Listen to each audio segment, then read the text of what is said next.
Awalnya pertama ini memang diberi petunjuk ya sama Allah ya. Waktu itu kan pertama kali COVID masih rumor doang.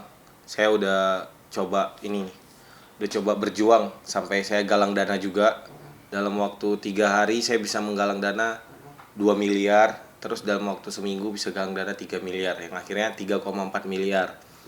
Nah, itu kan tanggung jawabnya besar nih. Karena orang-orang kan pada mempercayakan kan untuk mendonasikan uang mereka. Mungkin ada yang dari sisa-sisa uang belanjanya ataupun dari gajinya mereka sisihkan untuk membantu. Yang di situ saya merasa wah ternyata Indonesia jiwa gotong royongnya kuat banget nih. Jadi aku coba ini berusaha untuk mendistribusikannya dengan baik. Waktu itu saya banyak mencetak ribuan APD dan sebagainya. Tapi yang saya lihat sepertinya ini bukan apa ya? Bukan jawaban dari yang diinginkan masyarakat untuk APD. Akhirnya saya sembako juga di situ agak pro kontra. Katanya kok bagi-bagi sembako dan sebagainya. Akhirnya saya pakai uang pribadi akhirnya sembakonya, dan sampai detik ini uang di galang dana tersebut masih banyak tersisa, nggak salah sisa 2 miliar lebih atau belum saya gunain. Saya berkepikiran tuh dana yang sisa 2 miliar lebih ini mau saya manfaatkan untuk kekurban. Seperti itu awal ceritanya. Karena saya banyak melihat perekonomian yang semakin sulit. Sementara Idul Adha ini adalah hari yang cukup spesial kan, dimana ini hari raya umat Islam seperti itu. Lalu saya punya plan bahwa uangnya semuanya kita kurbanin untuk kurban. Wah ternyata tidak di ACC itu, tidak ACC karena itu tujuannya bolehnya hanya untuk dampak COVID. Tapi nggak ada di situ keterangan untuk kurban. Maka kita cukup menghargai keputusan tersebut. Banyak hal-hal yang memang sangat terkendala karena pandemi corona ini. Jadi di situ saya berusaha mencari solusi. Ya bagaimana bisa merangkul UKM, UMKM, bagaimana memberikan edukasi terhadap masyarakat di tengah pandemi. Dan ternyata cukup sulit karena kita berperang sama yang nggak bisa terlihat nih, yaitu COVID-19 ini benar-benar nggak terlihat. Rujukannya saya ke tahun-tahun yang lalu nih, dimana saya dulu nggak ngerti kurban, akhirnya saya mendapatkan banyak manfaat dan keutamaan dari berkurban, yaitu hal-hal yang baik lah. Dari tahun ke tahun, total kurban saya terus bertambah nih, jadi saya semakin termotivasi untuk bagaimana berkurban lebih banyak sehingga lebih banyak mendapatkan keberkahan.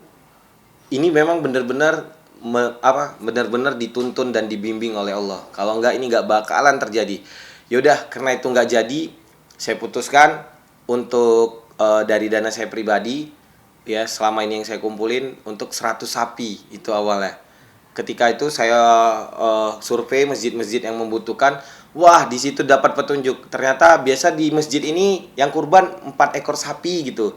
Ada 20 kambing, tapi tahun ini nggak ada gitu. Dan hampir semuanya masjid seperti itu mengeluh.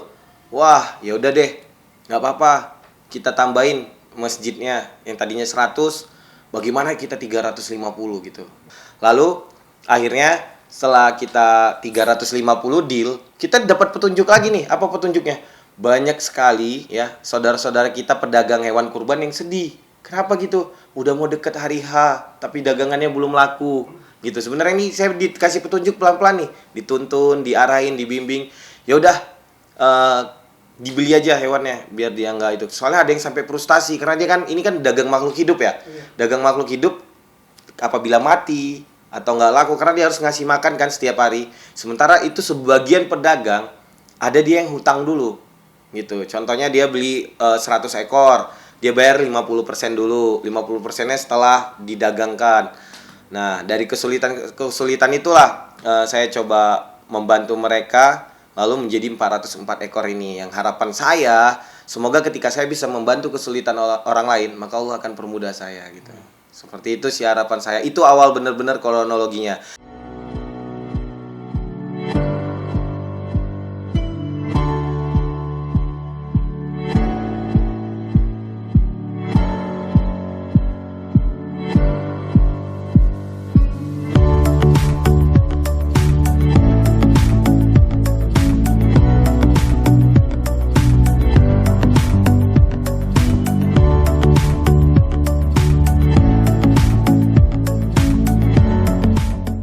Lalu tapi kan saya punya tim nih, nggak mudah kan kurban 404 ekor di beberapa wilayah di Indonesia itu benar-benar nggak mudah.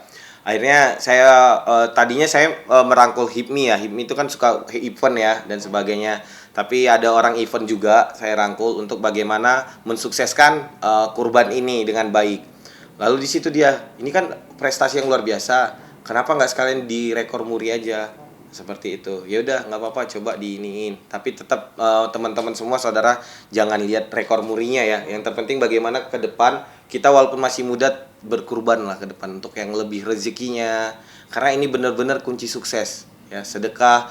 Karena gampang banget metodenya, memang nggak bisa matematis. Yang jelas kalau kita sedekah dan kurban makin banyak tahun ini, maka tahun depan penghasilan kita akan makin gede. Itu janji Allah dan Allah nggak pernah ingkar.